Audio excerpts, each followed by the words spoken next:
Hi friends, இன்றைக்கி நம்ம சேனலில் எந்த மாதிரியான தகவல் பார்க்க போகிறோம்னா, ஒரு இன்ட்ரெஸ்டிங்கான ஒரு விஷயம் பார்க்க போகிறோம். நிறைய பேர் வந்து என்ன பண்ணோம்னா, நம்ம அது வந்து ஒரு ஃபீல்டு, நம்ம வந்து ஒரு சைட் சூப்பர்வைசராக இருக்கிறோம். அப்போ நம்ம சைட் சூப்பர்வைசராக இருந்துச்சுன்னா, இப்போ நமக்கு வந்து காங்கிரீட் எல்லாம் போடுவாங்கல்ல சைடில். நம்ம காங்கிரீட் போடும்போது முதல்ல என்ன பண்ணுவாங்க, பார்பனிங் ஷெட்யூல். நம்ம முதல்ல வந்து கம்பி கட்டுவோம். அப்போ அது கம்பி கட்டும்போது கம்பிக்கு வந்து நம்ம குவான்டிட்டி எடுக்க வேண்டியது. அப்போ அந்த குவான்டிட்டி எடுக்கும்போது நமக்கு வந்து எத்தனை கேஜி ஆஃப் ஸ்டீல் வந்து எடுக்கலாம் அப்படின்னு சொல்லிட்டு நமக்கு தெரிஞ்சிருக்கணும். அது நம்ம வந்து ஸ்டீல் வந்து நம்ம இப்போ கடையில் வந்து எடுக்கும்போது கேஜி கணக்கில் தான் நம்ம எடுப்போம். ஓகேவா? அப்போ அது மாதிரி எடுக்கும்போது நம்ம அந்த கேஜி எப்படி கேல்குலேஷன் பண்ணணும் அப்படிங்கிற வீடியோ தான் வந்து இன்னைக்கு வந்து நம்ம பண்ண போகிறோம். ஓகேவா? அது எப்படி அந்த ஒரு ஃபார்முலா வந்து அந்த ஃபார்முலா வந்து எப்படி வருது, அதை வந்து நம்ம ஒரு டெரிவேஷன் மூலியமாட்டு நம்ம இன்னைக்கு பார்ப்போம். ஓகேவா? இது ரொம்ப பயனுள்ளதாக இருக்கும், எல்லாருக்கும் யூஸ்ஃபுல்லான ஒரு விஷயம். இன்னொன்று என்னென்னா, நம்ம இன்டர்வியூ பேசிஸில் இம்பார்ட்டண்டான ஒரு கொஸ்டின் கூட. அதனால் மறக்காமல் ஸ்கிப் பண்ணாமல் வீடியோ முழுசாக பாருங்கள், உங்களுக்கு ஒரு நல்ல ஒரு தகவல் கிடைக்கும். வாங்க வீடியோக்குள்ள போகிறோம். ஓகேவா? நமக்கு ஒரு டெரிவேஷன், இப்போ நமக்கு ஒரு லென்த்து, ஒரு பாரோட லென்த் எவ்வளோ இருக்கணும்னா 12 மீட்டர் இருக்கும். ஒரு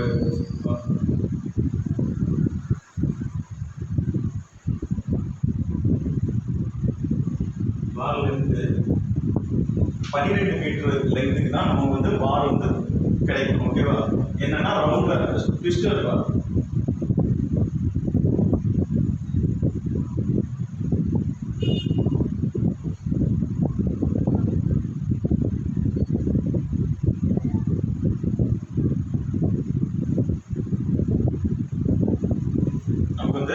ட்விஸ்டர் பார் வந்து நமக்கு வந்து கிடைக்கும். ஓகேவா?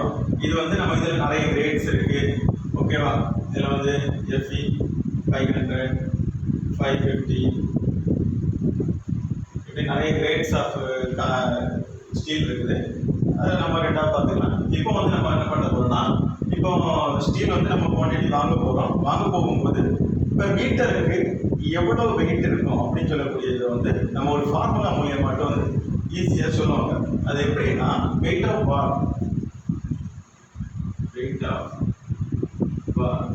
Is equal to d² divided by 162 kilogram per metre.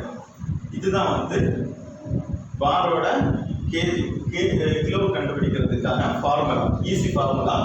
Wait of the bar, ஒரு பார் வந்து பெர் மீட்டர் லென்த்துக்கு, ஓகேவா, நமக்கு 12 மீட்டர் லென்த் இருக்கும். ஆனால் நம்ம என்ன பண்ணோம், ஒரு பர்டிகுலராக 1 மீட்டர் லென்த்துக்கு எவ்வளவு கேஜி இருக்கும் அப்படின்னு சொல்லிட்டு கண்டுபிடிக்கிறது ஃபார்முலா.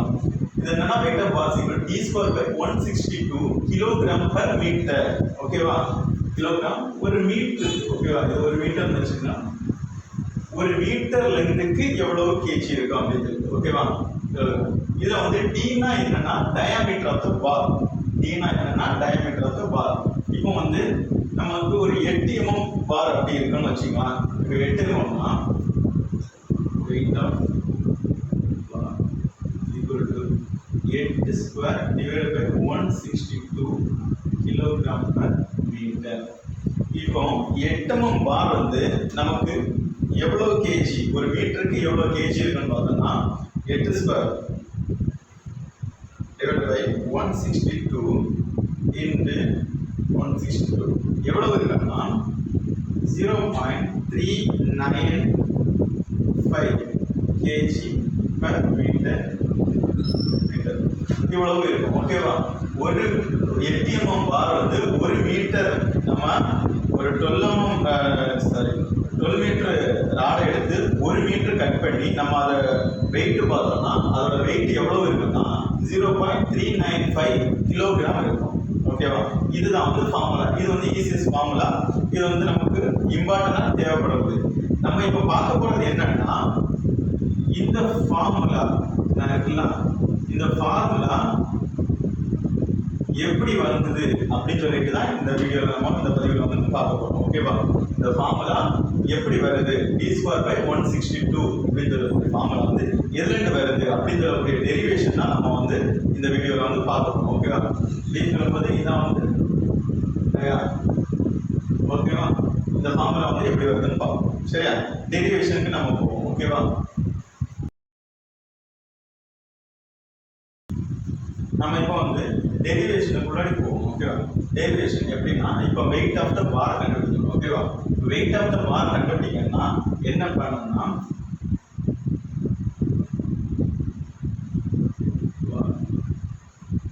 ஒரு பாரோட வெயிட் கண்டுபிடிக்கணும்னா என்ன பண்ணலாம், அதோட வால்யூமையும் அதோட டென்சிட்டியும் வந்து மல்டிப்ளை பண்ணாதான் நமக்கு வந்து ஒரு பாரோட வெயிட் கிடைக்கும். ஓகேவா? அந்த ஃபார்முலா தான் போடணும். ஓகேவா?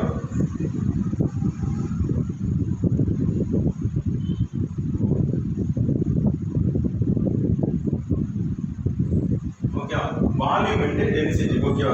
இந்த வால்யூம் எப்படி கண்டுபிடிக்க போறோம், அடுத்தது டென்சிட்டினா என்ன அப்படின்னு சொல்லிட்டு ரெண்டு விஷயத்தை நம்ம ரெண்டையும் ஸ்பிளிட் பண்ணி பார்ப்போம். ஓகேவா? இப்போ வால்யூம் இப்போ வந்து ஒரு ஸ்டீல் ராடோட வால்யூம் எப்படி கண்டுபிடிப்போம்னு பார்ப்போம். சரியா?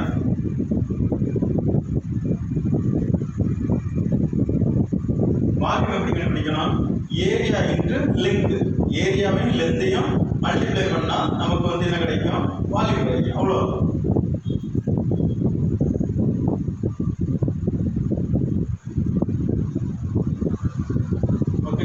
ஏரியாவையும் லென்த்தையும் மல்டிப்ளை பண்ணா நமக்கு வால்யூம் கிடைக்கும். வால்யூம் எப்படி கண்டுபிடிக்கணும்னா ஏரியான்னு சொல்லும்போது நமக்கு வந்து ஸ்டீல் ராடோட ஏரியா கண்டுபிடிக்கணும். ஏரியான்னு சொல்லும்போது இப்போ நம்ம சாதா ஒரு ரவுண்டு ஒரு சர்க்குலருக்கு ஏரியா கண்டுபிடிக்க ஃபார்முலா என்னது, 2 ஏரியா ஃபார்முலா என்னன்னா πr². இதான் வந்து நமக்கு ஒரு சர்க்கிளோட ஏரியா வந்து πr². ஓகேவா? இந்த ஆர்னா என்னன்னா, இந்த ஆர்னா என்னன்னா டயா இருக்குல்ல, இந்த டயா ஆர் ஈக்குவல் டு ஆர்னா ரேடியஸ் ஈக்குவல் டு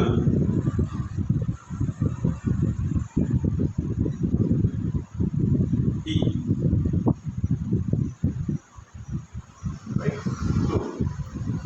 டயால பாதி தான் வந்து என்னது ஆர் ரேடியஸ். ஓகேவா? அதுதான் வந்து நம்ம போட்டுருக்கு.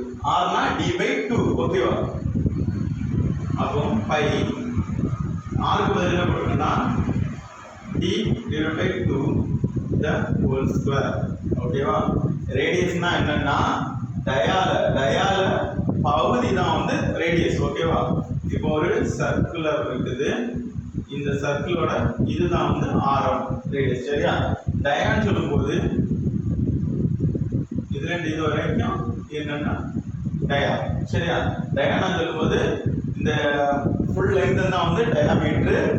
ரேடியஸ் சொல்லும்போது அதோட சென்டர் பாயிண்ட்ல இருந்து அதோட வெளிப்புற தான் வந்து ரேடியஸ். ஓகேவா? இதான் வந்து இப்போ நம்ம ஆரம் ரேடியஸ் எடுத்துக்கணும். ரேடியஸ்னா என்னன்னா r = d/2. இது மொத்தம் வந்து d, அதுல பகுதி தானே இது, அதனால d/2 ன்னு போடுறோம். ஓகேவா?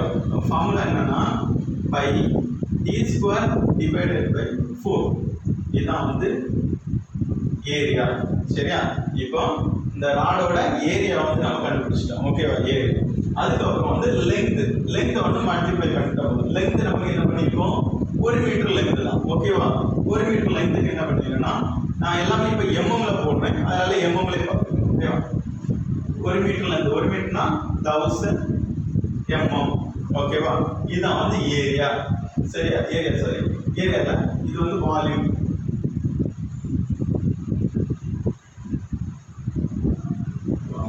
சரியா? வால்யூம் சொல்லும்போது ஏரியா இன்டு லென்த். சரியா? இதை போடும்போது நமக்கு வந்து என்ன கிடைச்சிச்சு, வால்யூம் கிடைச்சிருச்சு. ஓகேவா? இனி என்ன வேணும், டென்சிட்டி வேணும். ஓகேவா? இப்போ டென்சிட்டி நமக்கு என்னன்னா அது வந்து என்னன்னா இப்போ நம்ம வந்து ஒரு மீட்டருக்கு 1 மீட்டர். சரியா? 1 metre length, 1 metre breadth, 1 metre உயரம்.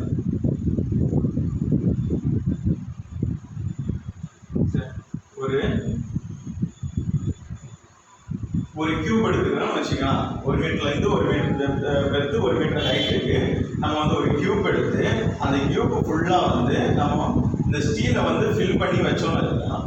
அதை ஃபில் பண்ணி வச்சு அதை வந்து நம்ம ஒரு வெயிட் எடுத்தோம்னா அதோட வெயிட் தான் வந்து டென்சிட்டி. ஓகேவா? டென்சிட்டி எவ்வளவு கேஜி இருக்கும்னா டென்சிட்டி ஆஃப் ஸ்டீல். நம்ம இந்த பதிவு எல்லாமே நம்ம முந்தின வீடியோக்கள் எல்லாம் பார்த்துருப்போம். டென்சிட்டி எல்லாம் நான் சொல்லியிருப்பேன். பார்க்காதவங்க அந்த இதெல்லாம் பார்த்துக்குவாங்க. ஓகேவா? இப்போ டென்சிட்டி ஆஃப் ஸ்டீல் எப்படி இருக்கு? எவ்வளோன்னா 7850 kilogram per metre cube. Per metre cube. ஒரு மீட்டருக்கு ஒரு பாக்ஸ் உள்ளாடி நம்ம வந்து ஸ்டீலை வந்து ஃபில் பண்ணி வச்சு அதை வந்து வெயிட் பார்த்தோம்னா நமக்கு எவ்வளோ இருக்குன்னா 7850 கிலோகிராம் பெர் மீட்டர் கியூப். இந்த அளவுக்கு 7850 கிலோகிராம் வந்து நமக்கு கிடைக்கும். இதுதான் வந்து டென்சிட்டி. ஓகே, இம்பார்ட்டண்டாக நமக்கு தெரிஞ்சு வச்சுக்க வேண்டிய விஷயம். டென்சிட்டி ஆஃப் ஸ்டீல் வந்து எவ்வளோன்னா 7850 கேஜி பெர் மீட்டர் கியூப். ஓகேவா? இப்போ இந்த ரெண்டையும் வந்து மல்டிப்ளை பண்ணா நமக்கு கிடைக்கக்கூடியது என்னன்னா வெயிட் ஆஃப் தி பார் வந்து கிடைக்கும். ஓகேவா? இந்த ரெண்டையும் நம்ம மல்டிப்ளை பண்ணும்போது கிடைக்கக்கூடிய ஆன்சர் நம்ம பார்ப்போம். ஓகேவா? ஓகே, நம்ம இப்போ என்ன பண்ண போறோம்னா வெயிட் ஆஃப் தி பார் வந்து கண்டுபிடிக்க போறோம். சரியா? வால்யூம் நமக்கு கண்டுபிடிச்சிட்டோம், டென்சிட்டி நமக்கு தெரியும். இப்போ நம்ம ரெண்டையும் மல்டிப்ளை பண்ண போறோம். ஓகேவா? இப்போ வெயிட் ஆஃப் தி பார்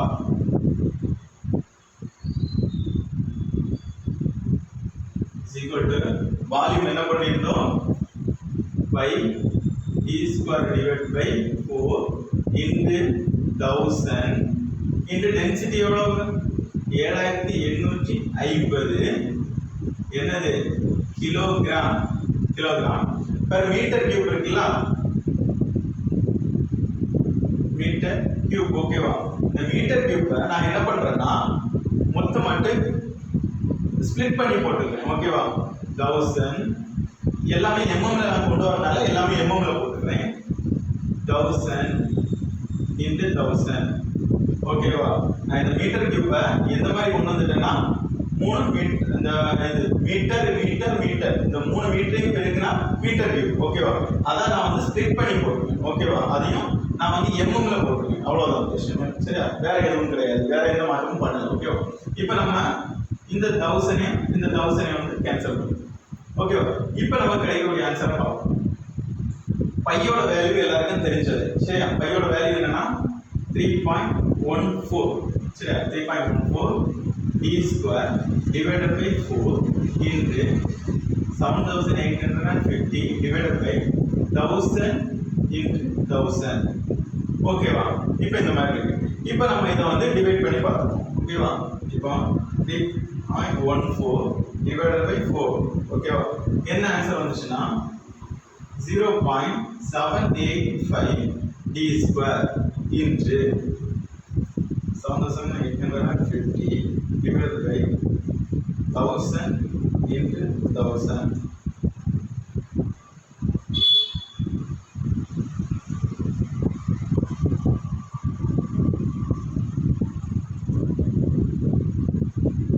என்ன ஆன்சர் கிடைச்சிருக்குன்னா 7.85 into 10 power minus 3. இந்த மாதிரி ஆன்சர் கிடைச்சிருக்கு. ஓகேவா? இப்போ நம்ம வந்து என்ன பண்ண போறோம்னா இந்த ரெண்டையும் வந்து சேர்த்து மல்டிப்ளை பண்ண போறோம். ஓகேவா?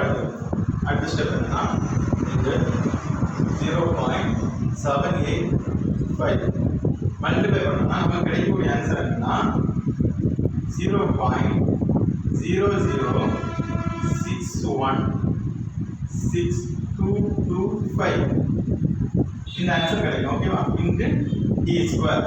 ஓகேவா? இது இந்த ஆன்சர் நமக்கு கிடைக்கும். ஓகேவா? இதுக்கப்புறம் நம்ம என்ன அடுத்த ஸ்டெப் என்ன பண்ண போறோம்னா பார்த்துக்கோங்க. இப்போ இந்த டி ஸ்கொயர் இருக்குல்ல, இந்த டி ஸ்கொயருக்கு டிவைடர்ல 1 இருக்கு. ஓகேவா? இப்படி நம்ம போட்டுக்கலாம். அதே மாதிரி 0.0061625 டிவைடட் பை இதையும் 1 போட்டுக்கலாம். ஓகேவா? என்ன சேம் தான். ஓகே, எந்த மாற்றமும். இப்போ நம்ம வந்து என்ன பண்ண போறோம்னா இதை வந்து கீழே கொண்டு வரணும். இந்த டிக்கு கீழே கொண்டு வரணும்.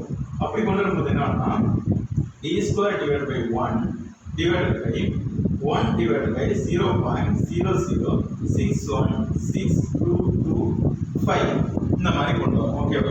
இப்போ இதை வந்து டிவைட் பண்ணிப்போம். 1 divided by 0.00616225 ஓகேவா?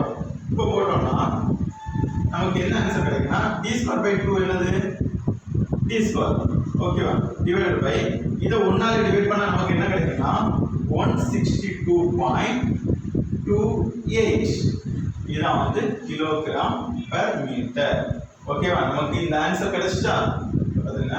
இப்போ weight of the bar is equal to d square divided by 162.28 kilogram per meter. இந்த ஆன்சர் பாருங்க. இந்த ஆன்சர் சேமா இருக்குதா? எப்படி கிடைச்சு பாத்தீங்களா? d square by 162.28 இந்த 28 நம்ம எடுத்துக்கலாம். பாயிண்ட்க்கு அப்புறம் 2 தானே, அதனால அதை விட்டு நமக்கு என்ன பண்றோம் d square by 162 அப்படி சொல்லிட்டு டெரிவேஷன் மூலமா நம்ம ப்ரூவ் பண்ணோம். ஓகேவா? இந்த ஆன்சர் ஓகேவா? இத தான் வந்து நம்ம ஷார்ட் ஆட் என்ன பண்ணுவோம் weight of the bar d square by 162 அப்படி சொல்லிட்டு நம்ம வந்து ஒரு பாரோட வெயிட்டை வந்து கண்டுபிடிக்கிறதுக்கான ஃபார்முலா. இந்த ஃபார்முலா எப்படி வந்துன்னா இந்த மாதிரி நம்ம சொன்னல இந்த மாதிரி டெரிவேஷன் பண்ணி இங்க கொண்டு வந்த பிறகு தான் ஆன்சர். ஓகேவா? இந்த ஆன்சர் தான் இது. என்ன சேம் ஆச்சுன்னா